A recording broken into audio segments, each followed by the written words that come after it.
welcome to the Learning Centre. This is all about a barrister meeting.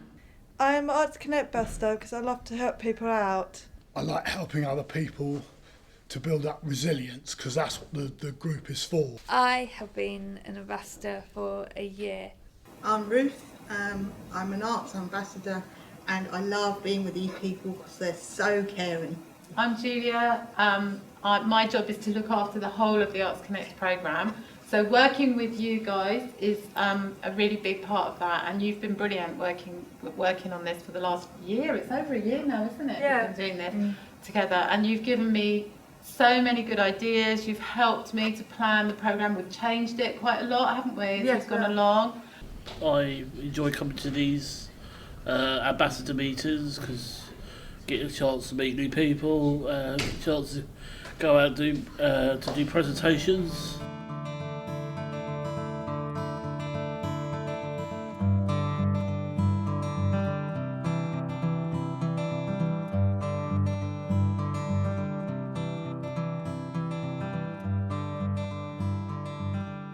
The idea behind forming the ambassador group was that we would have people who had come to us initially as participants in the creative activity, and then we kind of encouraged those people to stay with us and work with us to develop the programme. Well, the Arts Connect works with different people around the world, and it helps them to do different kinds of activities and different meetings.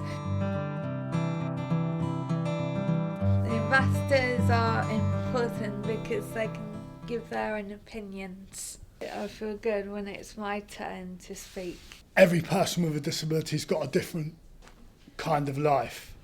I'm proud to be an ambassador because it makes me feel important.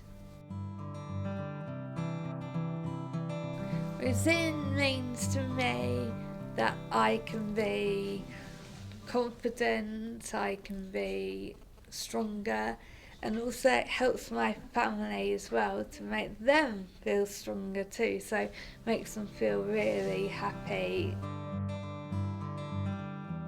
I think to help people around East Sussex so they can learn how it means to them and how it means to everybody, talking about this, because it's important to talk about resilience and what it means, particularly so that you can have they can have their own opinion and ideas.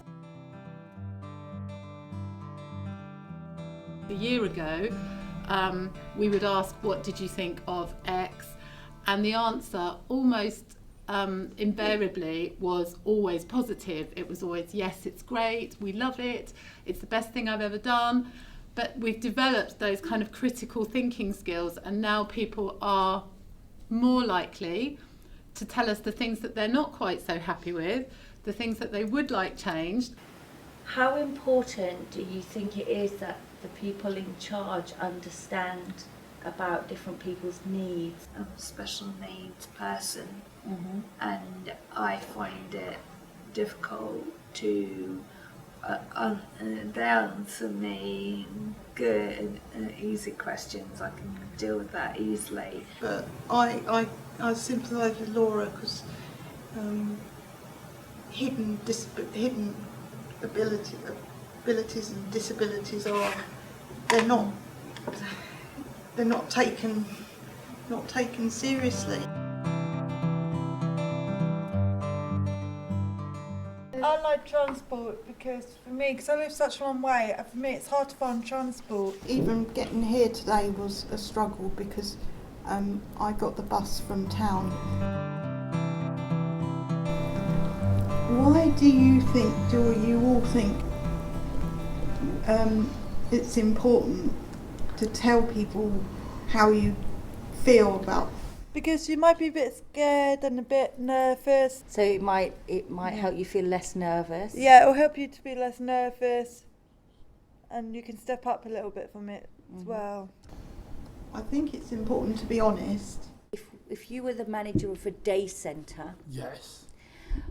would would you want the people that use the day centre, would you want them to give ideas about how it could be improved? Yes, I would want them to give me ideas about how it could be improved, because it's important for the people who attend the day centre to want to be there. I do think that the model that we're working with in East Sussex with our strategic partners is a model that could be replicated anywhere, actually, because I think the model would work in any kind of given context. We're kind of on the ground, this tiny little organisation that's working in our case with arts-based practice, but we're reaching a very kind of distinct group of people that our council funders find really difficult to reach. And so through us, they're managing to reach those people. We're asking the questions that they want to be asked. They do want them to be asked.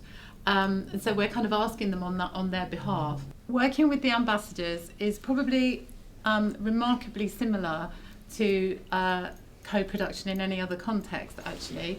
I think one thing that I'm very aware of is that we probably need to give our process a little bit more time. But the resources and the way that we structure things is probably just good practice in general. It's not good practice for this group of people, it's good practice co-production. So we work in a very democratic way. We work really hard and are very careful about making sure that everybody has a chance to speak and that we all listen as hard as we can to what everyone else is saying. As facilitators, we've kind of worked quite hard to ensure that there are different ways for people to engage. So we make sure that we have plenty of visual stimulation. We do activities sometimes rather than everything just being about talking or about reading.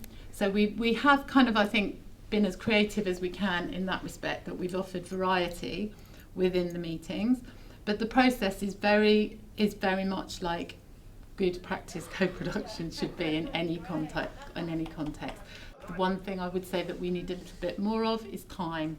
That we need to make sure that we don't rush decisions, so that we just have a kind of tokenistic, oh yes, we've talked about that, that we really take the time to make sure that people understand whatever it is that our issue that we're discussing is.